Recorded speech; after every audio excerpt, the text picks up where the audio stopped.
Hello, boys and girls. It's Miss King at Lotney Elementary School, and we are still reading the story of Harriet Tubman, Conductor of the Underground Railroad by Kate McMullan.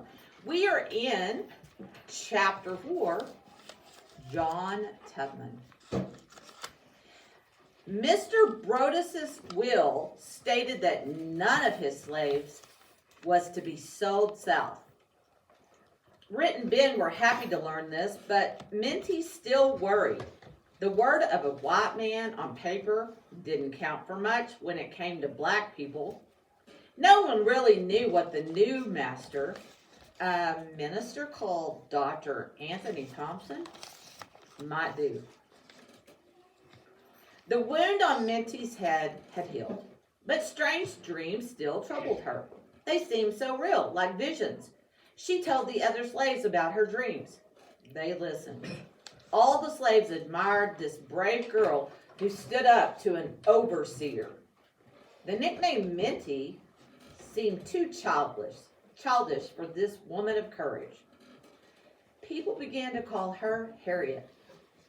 When she was fit to work again, Harriet and her father Ben were hired out by Dr. Thompson to John Stewart, a builder. At first, Harriet was put to work cleaning his house. But after a few months, she asked Mr. Stewart if she could work in the fields. He agreed. Stewart knew Harriet was strong. He'd seen her carry out huge logs to the fireplace, and he wasn't paying much for Harriet. If she could work like a man cutting trees and splitting timber, it would save the money of hiring a more expensive male slave. Harriet proved her worth as a strong field worker. In fact, she worked so well that Stewart allowed her to hire her time. This meant that Harriet could take some extra jobs from other people on her own. She had to give Stewart part of the money she earned, but she was allowed to keep some for herself too. For 6 years, Harriet labored for John Stewart. She never suspected that the hardship she endured and the discipline she learned were preparing her for the future. Harriet was proud to be working with her father. Ben was in charge of the slaves who cut down the trees for Mr. Stewart. He was a trusted slave, well known for his absolute honesty as well as his hard work. But Ben could see that Harriet did not act like a slave. He knew that in her heart, she longed for freedom. So without ever saying a word, Ben began to teach her things as they worked in the woods. He taught her to imitate bird calls. He taught her which berries were safe to eat and which were poisonous. He taught her to travel through the woods without making any noise at all. At night, he showed her how to find the North Star. It always pointed to north. Night travelers could keep the North Star in sight and be sure they were heading north. He showed her how to run her hand along a tree trunk, feeling for moss. Moss grew only on the north side of trees.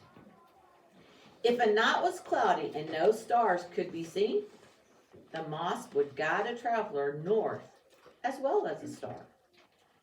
In Harriet, Ben had a willing pupil. Harriet found some satisfaction in plowing fields and cutting timber for Mr. Stewart, but she resented it terribly when he brought his white guests out to the fields to show off her strength.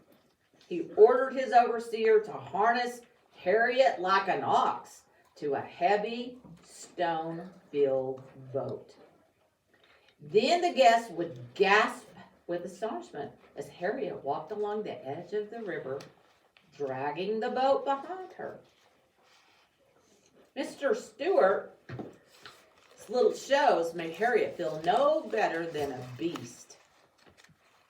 But there was something she could do about it.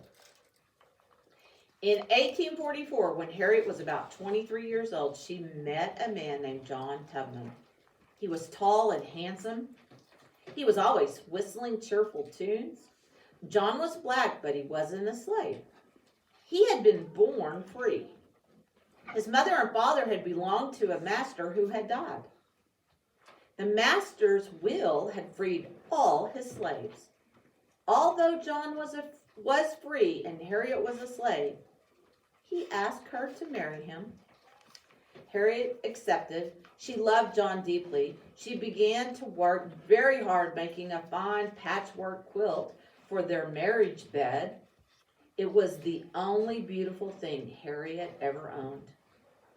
When they were married, Harriet Tubman took her quilt and went to live in John's cabin. John never worried about anything. He seemed happy with their lives just the way they were. And he liked the extra money that Harriet was able to bring home from hiring her at her time. But Harriet worried. Her husband was free, yet she was still a slave. The plantation wasn't making enough money. Soon Harriet knew Dr. Thompson would start selling his slaves. What if he decided to sell her? Harriet told John her worries. She told him her nightmares of the slave traders coming with whips and chains. She wanted him to run away with her, to follow the North Star to freedom. But John shrugged her worries away. He was happy where he was. They had a little money, didn't they? And a cabin of their own. Not all Harriet's dreams were bad. Some were dreams of freedom, visions of flying free over the cotton fields and mountains. As she flew in her dreams, she came to a wall that she couldn't fly over. Just as she was about to fall, she saw women all dressed in white on the other side of the wall. They held out their arms to her. They wanted to pull her over the wall to freedom. When Harriet told John about her flying dreams, he said they were crazy. At last, he grew tired of hearing them.